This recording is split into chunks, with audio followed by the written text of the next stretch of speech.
নমস্কার বন্ধুরা, আজ 22শে জুন রাজ্যে বাজেট প্রকাশিত হয়েছে।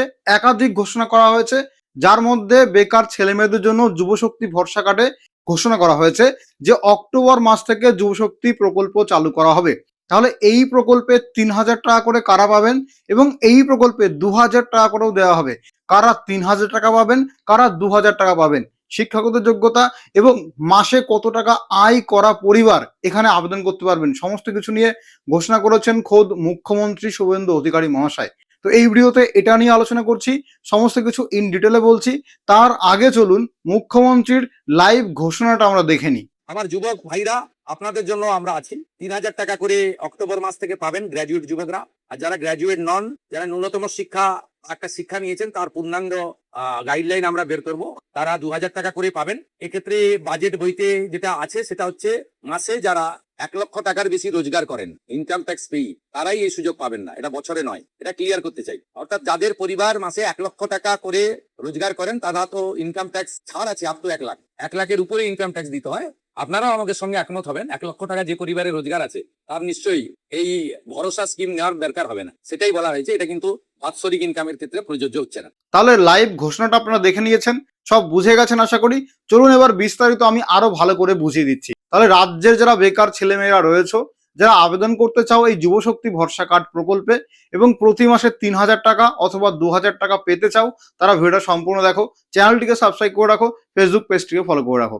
এছাড়া অক্টোবর মাসে যখন চালু হবে তখন সম্পূর্ণ গাইডলাইন বা নোটিশ পাবলিশ হবে, সেখানে আরো বিস্তারিত জানা যাবে এবং ফর্ম ফিল আপের ভিডিও আমরা দিয়ে দেবো। তো চলো শুরু করা যাক।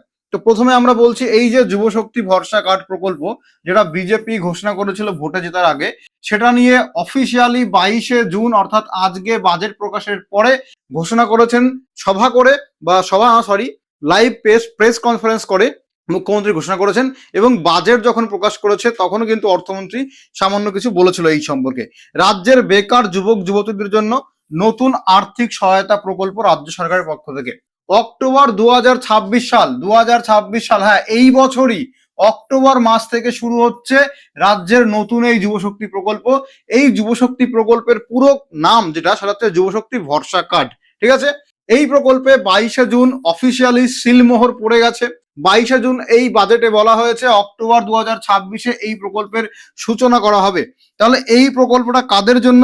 বেকার যুবক যুবতীদের জন্য সরাসরি আর্থিক সহায়তা তাদের ব্যাংক অ্যাকাউন্টে ডিবিটি বা ডিরেক্ট বেনিফিট ট্রান্সফারের মাধ্যমে দেওয়া হবে।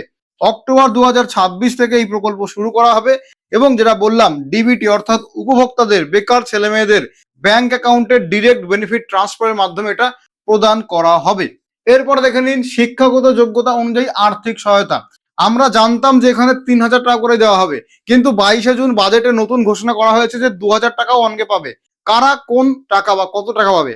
প্রথমত যাদের গ্রাজুয়েশন পাস রয়েছে, মানে গ্রাজুয়েট পাস করে গেছো তুমি, তারা 3,000 টাকা মাসে পাবে এবং সরাসরি ব্যাংক অ্যাকাউন্টে ঢুকবে। তাহলে 3,000 টাকা কারা পাবে? যারা যে কোনো স্ট্রিমে বিএ পাস করেছো, সিম্পলি গ্রাজুয়েশন পাস করেছো, তুমি অনার্স নিয়ে পাস করো বা পাশে পাস করো, আর্টস নিয়ে পাস করো, সায়েন্স নিয়ে পাস করো, কমার্স নিয়ে পাস করো, মোটামুটি কথা গ্রাজুয়েট পাস করলেই তোমার এখানে 3,000 টাকা আর্থিক সহায়তা পাওয়ার কথা রয়েছে, সেরকমটাই ঘোষণা করা হয়েছে। যারা নন গ্রাজুয়েট মানে গ্রাজুয়েট পর্যন্ত পড়নি, এক্ষেত্রে কোয়ালিফিকেশন কত রাখা হবে? 10 পাস রাখা হবে মিনিমাম, নাকি 12 পাস রাখা হবে সেটা কিন্তু বলা হয়নি। সেটা অক্টোবর মাসে যখন নোটিশ পাবলিশ হবে তখন ভালোভাবে জানতে পারবো। কিন্তু যারা গ্রাজুয়েশন পাস করনি তারা 2,000 টাকা প্রতি মাসে দেওয়া হবে রাজ্য সরকারের পক্ষ থেকে এবং এটাও কিন্তু সরাসরি ব্যাংক অ্যাকাউন্টে দেওয়া হবে। তাহলে যারা গ্রাজুয়েশন পাস করেছো তাদেরকে প্রতি মাসে 3,000 টাকা আর্থিক অনুদান, যারা গ্রাজুয়েশন পাস করনি নন গ্রাজুয়েট তাদেরকে প্রতি মাসে 2,000 টাকা আর্থিক অনুদান দেওয়া হতে পারে। এখন কথা হচ্ছে মাধ্যমিক পাস নাকি উচ্চ মাধ্যমিক পাস, ন্যূনতম শিক্ষাগত যোগ্যতা কত?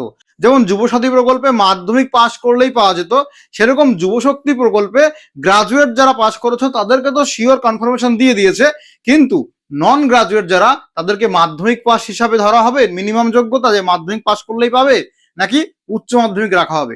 সেক্ষেত্রে আশা করা যাচ্ছে যে 90% চান্স আছে যে মাধ্যমিক পাস রাখা হবে। মিনিমাম মাধ্যমিক পাস করলে আপনারা 2,000 টাকা আর্থিক অনুদান পাবেন। তাহলে আশা করি আপনাদের মনে আর কোনো ডাউট নেই এবং মুখ্যমন্ত্রী নিজেও যেহেতু লাইভ ঘোষণা করেছেন আপনারা দেখে নেবেন তার ফেসবুক পেজে গিয়ে। ঠিক আছে, এরপরে দেখুন আপনি আবেদনের যোগ্য কিনা যাচাই করুন। সর্বপ্রথম আপনি যদি পশ্চিমবঙ্গের স্থায়ী বাসিন্দা হন তাহলে আবেদন করতে পারবেন। বয়স 21 থেকে 40 বছরের মধ্যে হতে হবে। তাহলে মিনিমাম বয়স 21 বছর, ম্যাক্সিমাম 40 বছর।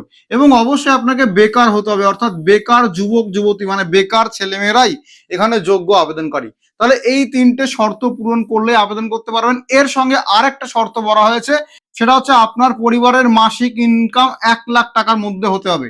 সেটাও বলছি। দেখুন, বাজেটে বিশেষ স্পষ্টীকরণ, সেখানে আয় সীমা সংক্রান্ত বিভ্রান্তি দূর করা হয়েছে। কি বলা হয়েছে? যাদের পরিবারের আয় বছরে 1 লক্ষ টাকার বেশি তারা এই টাকা পাবেন না। বছরে নয়, কিন্তু এটা বলা হয়েছে মাসে। মুখ্যমন্ত্রী ক্লিয়ার করে বলেছেন যে সমস্ত পরিবারের আয় মাসে 1 লক্ষ টাকার বেশি তারা এখানে আবেদন করতে পারবেন না। এটা কিন্তু আয়ের সীমাটা বছরে নয়, মাসে। মাসে ভালো করে বুঝবেন। তার মানে বছরে আপনার যদি 12 লাখ টাকা বা তার কম ইনকাম হয়, 12 লাখ টাকার কম হলে আবেদন করতে পারবেন, 12 লাখ টাকা বা তার বেশি ইনকাম হলে আবেদন করতে পারবেন না। তাহলে খুবই ভালো একটা শর্ত রাখা হয়েছে, কারণ এখানে যে আয়ের সীমাটা সেটা অনেকটা বাড়িয়ে দিয়েছে। বছরে 12 লাখ টাকা আর মাসে 1 লাখ টাকা। তাহলে তুমি বেকার বা কর্মসংস্থান এখনো করে উঠতে পারোনি, ছেলে বা মেয়ে, তোমার পরিবার মাসে 1 লক্ষ টাকার কম ইনকাম করে এবং বছরে 12 লাখ টাকার কম ইনকাম করে, সেক্ষেত্রে তুমি এখানে আবেদন করতে পারবে। কিন্তু যাদের পরিবার মাসে 1 লাখ টাকা বা তার বেশি, তাহলে বছরে কত হচ্ছে 12 লাখ টাকা বা তার বেশি ইনকাম করে, তারা আবেদন করতে পারবেন না, কারণ তারা সরকারকে ইনকাম ট্যাক্স প্রদান করে। তাহলে তারা আবেদন করতে পারবেন না। তাহলে আয় সীমাটা নিয়ে তোমাদের বিভ্রান্তি যদি থেকে থাকে, তাও ভালো করে কমেন্ট বক্সে বলে দেবে, আমি রিপ্লাই দেওয়ার চেষ্টা করব। মাসে 1 লাখ টাকা ইনকাম, বছরে হচ্ছে 12 লাখ টাকা ইনকাম, তাহলে আবেদন করতে পারবে না। মাসে 1 লাখ টাকার কম হতে হবে, বছরে 12 লাখ টাকার কম হতে হবে, তাহলে এই যুবশক্তি ভরসা কার্ড প্রকল্পে আবেদন করতে পারবেন। তাহলে কি বলা আছে? শুধুমাত্র সেই সমস্ত পরিবারগুলি এই সুবিধা পাবে না যাদের মাসিক আয় 1 লক্ষ টাকার বেশি এবং যারা ইনকাম ট্যাক্স প্রদান করেন। সাধারণ মধ্যবিত্ত এবং নিম্ন মধ্যবিত্ত পরিবারের জন্য এই প্রকল্প। তাহলে তোমার ইনকাম, পরিবারের ইনকাম যদি 1 লাখ টাকার বেশি হয়ে যায়, তাহলে সে মোটামুটি বড়লোক ক্যাটাগরি, সে কিন্তু মধ্যবিত্ত ক্যাটাগরি নয়। তাহলে কারা এই প্রকল্পের সুবিধা পাবে না? কারা পাবে না? সরকারি চাকরিজীবী বা স্থায়ী আয়ের ব্যক্তিরা আবেদন করতে পারবেন না, কারণ তারা বেকার নয়। এই প্রকল্পটা চালু করা হয়েছে বেকারদের জন্য। তাহলে তোমার যদি সরকারি চাকরি থাকে তাহলে পাবেই না, যদি স্থায়ী প্রাইভেট চাকরি করো তবুও পাবে না, বা স্থায়ী আয় আছে, তোমার যে কোনো স্থায়ী একটা আয়ের উৎস আছে, মোটামুটি ভালো ইনকাম হয়ে যায়, তাহলে আবেদন করতে পারবে না। এক্ষেত্রে অনেকে বলবে আমি প্রাইভেট চাকরি করতাম অনেক আগে, কিন্তু এখন আমি পিএ পিএসআই পাই না, আমার বন্ধ আছে, তাহলেও তুমি অ্যাপ্লিকেশন করতে পারবে। মোটামুটি কথা, বর্তমানে যখন তুমি আবেদন করবে অক্টোবর মাসে, তখন যেন তোমার কোনো স্থায়ী কর্মসংস্থান না থাকে, তাহলে আবেদন করতে পারবে। উচ্চ আয়ের পরিবার, যাদের মাসিক আয় 1 লক্ষ টাকার বেশি এবং যারা আয়কর মানে ইনকাম ট্যাক্স দেন, তারা আবেদন করতে পারবেন না। এবং যারা পশ্চিমবঙ্গের স্থায়ী বাসিন্দা নন, তারা আবেদন করতে পারবেন না। এক্ষেত্রে স্থায়ী বাসিন্দা সম্ভবত মিনিমাম 5 বছর পশ্চিমবঙ্গের বাসিন্দা হলে সেটাকে ধরা হবে। সেটা পরবর্তীতে নোটিশ প্রকাশিত হলে আরো বিস্তারিত বলতে পারবো। তোমার ব্যাংক অ্যাকাউন্টে টাকা পৌঁছানোর ডিজিটাল প্রক্রিয়া, সরকারের পক্ষ থেকে যে টাকাটা ছাড়বে গভর্নমেন্ট অফ ওয়েস্ট বেঙ্গল, সেখান থেকে তোমার ব্যাংক অ্যাকাউন্টে টাকা ঢোকার যে প্রসেস গুলো রয়েছে সেগুলো দেখো এক এক করে বলছি। প্রথমত, আবেদন করার পরে এখানে ডিজিটাল ভেরিফিকেশন হবে, অর্থাৎ যারা আবেদন করবে যদি ভুলভাল তথ্য দিয়ে আবেদন করো, তাহলে ভুয়ো আবেদন রোধ করার জন্য কঠোর ভেরিফিকেশন করা হবে। তাহলে যাদের ভেরিফিকেশন হয়ে যাবে, দেখবে যে বয়স মিলছে কিনা, সে সত্যি বেকার তো, তার ইনকাম স্ল্যাব যেটা শর্তে বলা হয়েছে সেটা মিলছে কিনা, তার শিক্ষাগত যোগ্যতা মিলছে কিনা, এই সমস্ত কিছু ভেরিফিকেশন করার পরে তোমার আবেদন ভেরিফিকেশন হয়ে যাবে এবং সরকারের ট্রেজারি থেকে তোমার টাকাটা কিন্তু ছাড়া হবে। টাকাটা ছাড়া হবে কোথায়? তোমার যে আধার কার্ড, সেই আধার কার্ডের নাম্বারে টাকা ছাড়বে এবং ওই আধার কার্ডের সঙ্গে যেই ব্যাংকে ডিবিটি লিঙ্ক পাবে, ডিরেক্ট বেনিফিট ট্রান্সফার, এটা অ্যাক্টিভ থাকবে যেই ব্যাংকে, সেই ব্যাংকে তোমার টাকা অটোমেটিক্যালি ঢুকে যাবে। তাহলে আধার লিঙ্ক ব্যাংক অ্যাকাউন্ট এবং সেই ব্যাংকের ডিবিটি মাস্ট থাকা চাই। তাহলে ভালো করে বুঝবে, আবেদন করার পরে ভেরিফিকেশন সফল হলে সরকারের ট্রেজারি থেকে টাকা ছাড়বে তোমার আধার কার্ডে। তোমার আধার কার্ডে যেই ব্যাংকের লিঙ্ক পাবে, তার সঙ্গে আধার ডিবিটি লিঙ্ক পাবে, সেই ব্যাংক অ্যাকাউন্টে কিন্তু টাকাটা সহজেই ঢুকে যাবে। এরপরে আবেদন প্রক্রিয়া শুরু হচ্ছে অক্টোবরে। তাহলে আবেদন শুরুর আগে যা যা গুছিয়ে রাখবে, যে সমস্ত ডকুমেন্ট গুছিয়ে রাখবে, প্রথমত খুবই ইম্পর্টেন্ট ডকুমেন্ট আধার কার্ড, এবং আধার কার্ড যেই ব্যাংকে টাকা ঢুকবে সেই ব্যাংকে আধার কার্ড লিঙ্ক আছে কিনা এবং সেখানে ডিবিটি অ্যাক্টিভ করা আছে না কিনা মাস্ট চেক করে নাও। যদি ডিবিটি লিঙ্ক থাকে তুমি বাড়ি বসেই, যদি ডিবিটি লিঙ্ক না থাকে বাড়ি বসেই ডিবিটিটা লিঙ্ক করতে পারবে। আমাদের চ্যানেলে ভিডিও আছে, ভিডিওগুলো দেখে নিয়ে তুমি বাড়ি বসেই করতে পারবে। অথবা এই চ্যানেলের ডেসক্রিপশন বক্সে আমি লিঙ্ক অ্যাটাচ করে দেবো, সেখান থেকে ভিডিওটা দেখে নাও যে কিভাবে বাড়ি বসে ডিবিটি লিঙ্ক করবে। আগে ডিবিটির লিঙ্ক করে নাও। ডিবিটি লিঙ্ক হয়ে গেল, ব্যাস আধার কার্ড আছে, ডিবিটি লিঙ্ক হয়ে গেল, চিন্তা নেই। তারপরে ভোটার কার্ড ও প্যান কার্ড। প্যান কার্ড না থাকলেও হবে, আর ভোটার কার্ড মাস্ট থাকতেই হবে। তারপরে মাধ্যমিকের অ্যাডমিট কার্ড। এক্ষেত্রে মাধ্যমিকের অ্যাডমিট না থাকলে তোমার ডেট অফ বার্থের প্রমাণপত্র হিসাবে আধার কার্ডও ধরে, আবার তোমার বার্থ সার্টিফিকেটও ধরে, ঠিক আছে। মার্কশিট, কোয়ালিফিকেশন, যারা গ্রাজুয়েশন পাশে অ্যাপ্লাই করবে তাহলে গ্রাজুয়েশনের সমস্ত সেমিস্টারের মার্কশিট লাগবে, ঠিক আছে। আর হাইস্ট কোয়ালিফিকেশনের মার্কশিট লাগবে। উচ্চ মাধ্যমিক, গ্রাজুয়েশন, তার মার্কশিট বা সার্টিফিকেট, যার যেমন কোয়ালিফিকেশন আছে।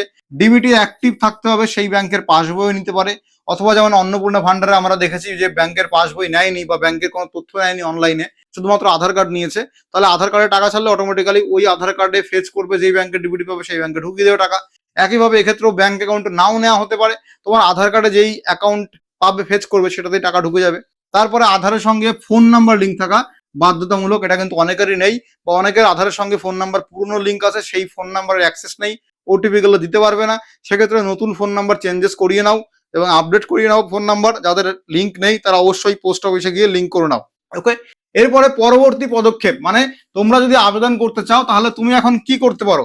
এখন যেটা করবে সেটা হচ্ছে সমস্ত ডকুমেন্ট গুছিয়ে রেখে দেবে। ব্যাংক অ্যাকাউন্টের সাথে আধার এবং মোবাইল নাম্বার লিঙ্ক করে নাও, আধারের সঙ্গে মোবাইল লিঙ্ক করে নাও, এবং ব্যাংকের সঙ্গে ডিবিটিটা অ্যাক্টিভ করে নাও। তাহলে এই কয়টা কাজ তুমি করে রাখো। তারপরে তোমাকে অপেক্ষা করতে হবে। অনলাইন পোর্টাল এবং ফর্ম ফিল আপের তারিখ এখনো ঘোষণা করা হয়নি, অফিসিয়াল ওয়েবসাইটের জন্য অপেক্ষা করো। তাহলে এখনো পর্যন্ত এটা শুরু হয়নি।